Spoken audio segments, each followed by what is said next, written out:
ভালো করে জমিতে সার দে বেটা, নইলে এবারও যদি গতবারের মতো ফলন হয় তাহলে মাঠে মারা যেতে হবে। না বাবা, তুমি একদম ভেবো না।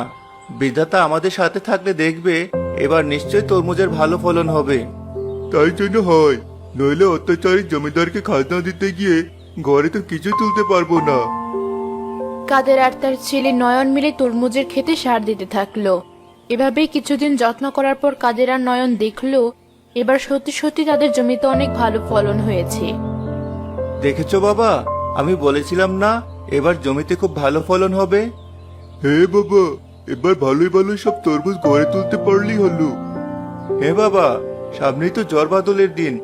বেশি কিছু টাকা হাতে আসলে এবার কিন্তু ঘরগুলো ঠিক করাতে হবে, নইলে বৃষ্টিতেও ঘরে বন্যা হয়ে যাবে। হবে হবে, সব হবে। এবার চল বাড়ির দিকে রওনা হই। কাদের আর নয়ন বাড়ি ফিরতে জমিদারের লোকেরা কাদেরের জমির কাছে আসলো। আরে, এটা কাদেরের জমি না? এটা তো কাদেরেরই জমি। বেটা দেখছি এবার খুব ভালোই তরমুজ ফলিয়েছে, আর আমাদের জমিদারকে খাজনা দেওয়ার বেলায় যত ফিফটিমি। ঠিক বলেছিস, চল আজই জমিদার মশাইয়ের কানে কথাটা তুলি। এত তরমুজের খোঁজ পেলে জমিদার মশাই আমাদেরকে ভালো বকশিশও দিতে পারে, কি বলিস? তা তো বটেই, চল চল, দেরি না করে জমিদার মশাইয়ের কাছে যাই।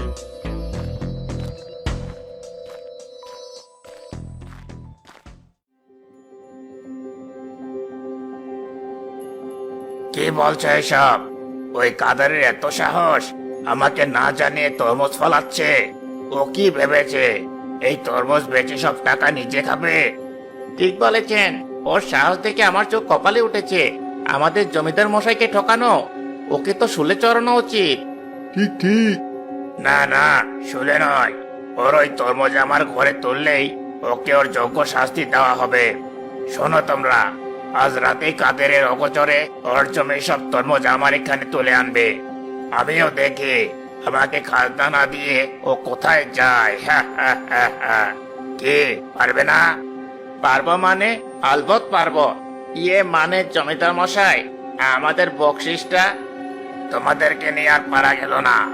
পাবে পাবে, সব পাবে। আগে কাজটা তো উদ্ধার করো। আচ্ছা জমিদার মশাই, তাহলে আজ রাতে আমরা মাঠে নেমে পড়বো।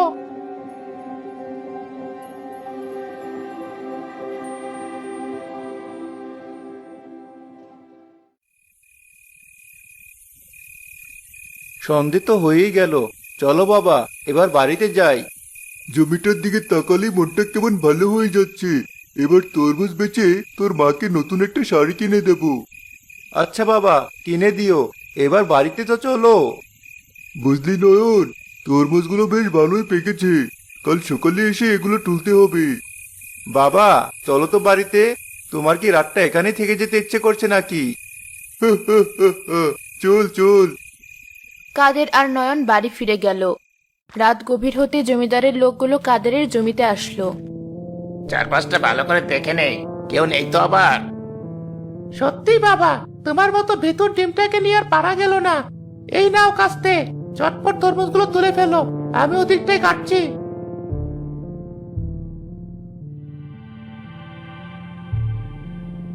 জমিদারের লোকগুলো রাতের মধ্যেই প্রায় সব তরমুজ তুলে বস্তায় ভরে ফেললো।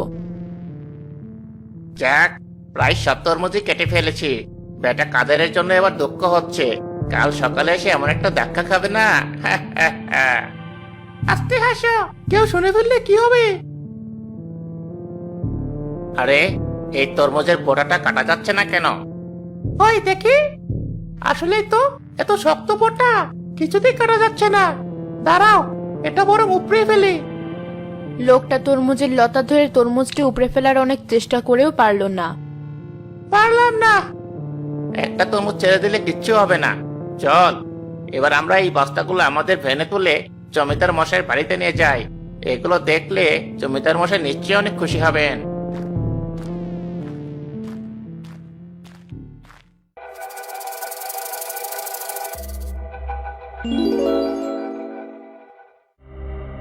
কৃষকেরা কত কষ্ট করে এতদিন ধরে জমিতে তরমুজ ফলালো, আর শয়তানগুলো নিমিষেই সব তরমুজ কেটে নিয়ে গেল।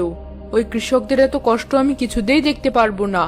আজ 7 দিন হলো আমি তরমুজের ভেতর আমার নাগমণি লুকিয়ে রেখেছি। আর এই কদিনে এই কৃষকদের কষ্ট আমি নিজ চোখে দেখেছি। যে করেই হোক এত বড় বিপদ থেকে আমি ওদের উদ্ধার করবই।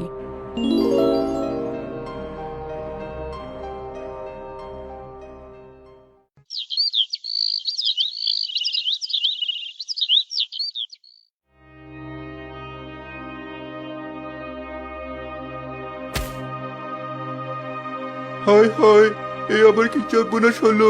আমার সব তরমুজ কোথায় গেল? হায় বিধাতা, এ আমার কি সর্বনাশ হলো? এ কি, এ আমি কি দেখছি?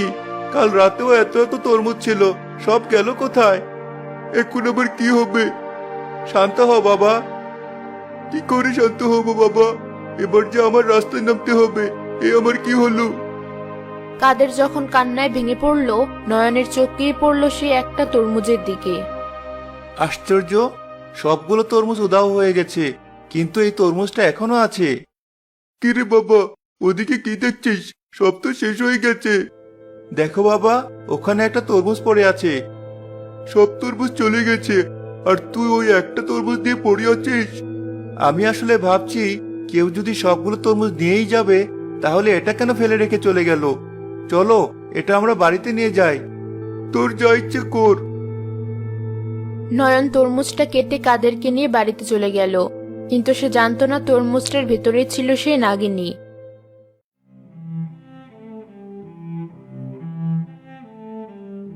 একি, তোমরা এত সকাল সকাল ফিরে এলে যে? আর তোমাকে এমন দেখাচ্ছে কেন? কিরে নয়ন, কি হয়েছে? ও আর কি বলবে? আমাদের সর্বনাশ হয়ে গেছে নয়নের মা। আমাদের সর্বনাশ হয়ে গেছে। কি সর্বনাশ? কে যেন রাতের অন্ধকারে আমাদের সব তরমুজ কেটে নিয়ে চলে গেছে। কি বলছো এসব? নয়ন, তুই চুপ করে আছিস কেন? আমি এই তরমুজটার কথা ভাবছি। দেখো মা, চোরগুলো জমির এত এত তরমুজ নিয়ে গেল, অথচ এটা কেন ফেলে রেখে গেল? মা, বটিটা নিয়ে এসো, আমি এক্ষুনি তরমুজটা কাটবো। শোকে ওর মাথাটা খারাপ হয়ে গেছে নয়নের মা। সেই কখন থেকে ওই মরার তরমুজটা নিয়ে পড়ে আছে। বেশ, আমি যাচ্ছি বটিটা নিয়ে আসতে। নয়ন বটি এনে সবার সামনে তরমুজটা 2 ভাগ করে ফেলতেই সেখান থেকে সোনার মুদ্রার ঢল নেমে এলো। একি, এ আমি কি দেখছি? এত স্বর্ণ মুদ্রা, তাও এতটুকু একটা তরমুজের ভেতর থেকে? হ্যাঁ মা, এটাই হয়তো গুপ্তধন। দেখি তো, আবার তরমুজটা জুড়ে দেই। তরমুজের 2 ফাল আবার একসাথে করতেই স্বর্ণ মুদ্রার ঢল থেমে গেল। তবে কি এতদিনে বিধাতা আমাদের দিকে মুখ তুলে চাইলেন? হ্যাঁ বাবা, এটা হয়তো আমাদের সততারই ফল। চলো, তরমুজটা ভেতরে রেখে আসি। সবাই ভেতরে যেতেই আড়াল থেকে সাপটা বেরিয়ে এসে নাগিনীর রূপ ধারণ করে নাগমণি হাতে নিয়ে বলল, আমি তাহলে এতদিনে আমার গুপ্তধনের যোগ্য মালিক খুঁজে পেলাম, আর ওরা ওদের সততার পুরস্কার পেল। তবে আর কদিন আমাকে এখানেই লুকিয়ে থাকতে হবে, যতদিন না আমার খোলস অনাবৃত হয়। এরপর আমি আবার অন্য কোথাও চলে যাব। নাগিনী এসব বলে আবারও সাপের রূপ ধারণ করে একটা ঘরের ভেতর চলে গেল। গুপ্তধন থেকে পাওয়া স্বর্ণমুদ্রা দিয়ে অল্প কিছু দিনে কাদেরের পরিবার আর্থিকভাবে অনেক বেশি সচ্ছল হয়ে উঠল। কিন্তু এই পরিবর্তন জমিদার ও তার লোকেরা কিছুতেই মেনে নিতে পারছিল না। আমি তো কিছুতেই বুঝতে পারছি না, আমরা কাদের সব তরমুজ নিয়ে এলাম, তবুও কি করে হঠাৎ এত ধনী হয়ে উঠলো?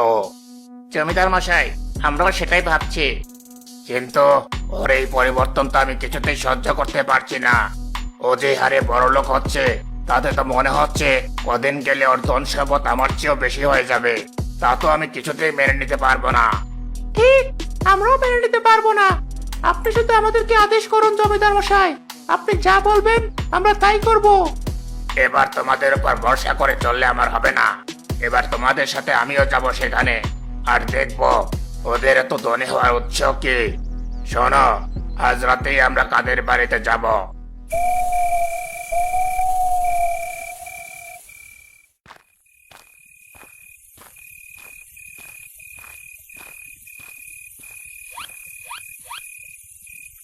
আজ সবকিছু সম্ভব হয়েছে এই তরমুজটার কারণে। সেদিন যদি চোরেরাই তরমুজটা ফেলে রেখে না যেত, তাহলে এই গুপ্তধন আমরা পেতাম না। ঠিক বলেছিস বাবা, তবে বিধাতার ইচ্ছা। গুপ্তধন? শয়তানের দল! এত তরমুজ এনে তোরা ওই আসল তরমুজটাই ফেলে রেখে এসেছিলি?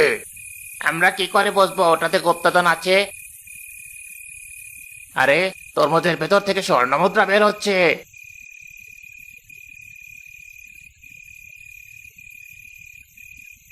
এবার এই স্বর্ণ মুদ্রাগুলো বিক্রি করে সেই টাকা আমরা গ্রামে গরিব লোকদের মধ্যে দান করে দেব। হ্যাঁ বাবা, সেটাই ভালো হবে। যে গুপ্তধন আমরা পেয়েছি তাতে সবার হক আছে। এবার চল, এটা রেখে আমরা ঘুমোতে যাই।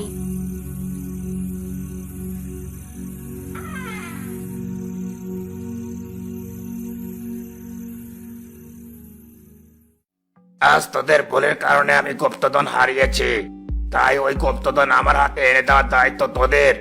যা, এক্ষুনি ওটা আমার কাছে নিয়ে আয়। কিন্তু আমরা কি করে ঘরের ভিতরে ঢুকবো?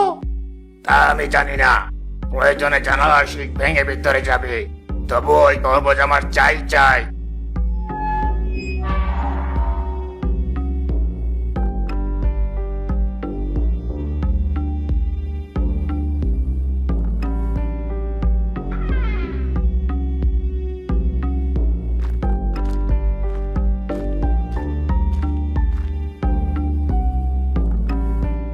পেয়েছি গুপ্তধন, এবার আমি কিছুতে এটা হাতছাড়া করবো না।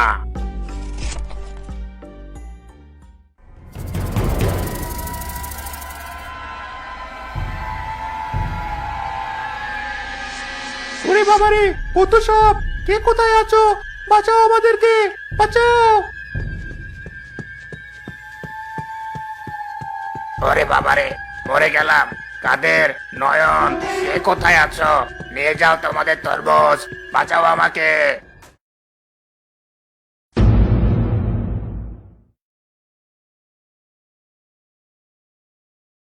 এ কি, জমিদার মশাইয়ের গলার আওয়াজ মনে হচ্ছে। চলো তো দেখি কারা এভাবে চিৎকার করছে। নয়নরা বাইরে বেরিয়ে এসে দেখলো জমিদার ও তার লোকেরা সাপ সাপ বলে চিৎকার করছে, অথচ আশেপাশে কোনো সাপ নেই। একটি জমিদার মশাই, আপনি এখানে? আমাকে ক্ষমা করে দাও কাদের, লোভে পড়ে আমি তোমার সব তরমুজ নিজের বাড়িতে তুলেছিলাম, আর আজ তোমার তরমুজের গুপ্তধন দেখে লোভ সামলাতে না পেরে আমার এই অবস্থা। ছি জমিদার মশাই, আপনি এত নীচ! আমাকে ক্ষমা করে দাও নয়ন, আজ আমি যথেষ্ট শাস্তি পেয়েছি। আমি নিজের ভুল বুঝতে পেরে সত্যি লজ্জিত। এই নাও তোমাদের গুপ্তধন, আমার চাই না এসব। আমাদেরকেও ক্ষমা করে দাও কাদের ভাই, নইলে ওই সাপগুলো আমাদেরকে কখনো ছাড়বে না। জমিদার মশাই, আপনাদেরকে আর ক্ষমা চাইতে হবে না। আপনারা যে নিজেদের ভুল বুঝতে পেরেছেন, এতেই আমরা খুশি। বেশ, তাহলে আমরা এখন আসি। আশ্চর্য, জমিদার ও তার লোকেরা সাপ সাপ বলে চিৎকার করছিল, কিন্তু কই, আমরা তো আশেপাশে কোনো সাপ দেখতে পাচ্ছি না।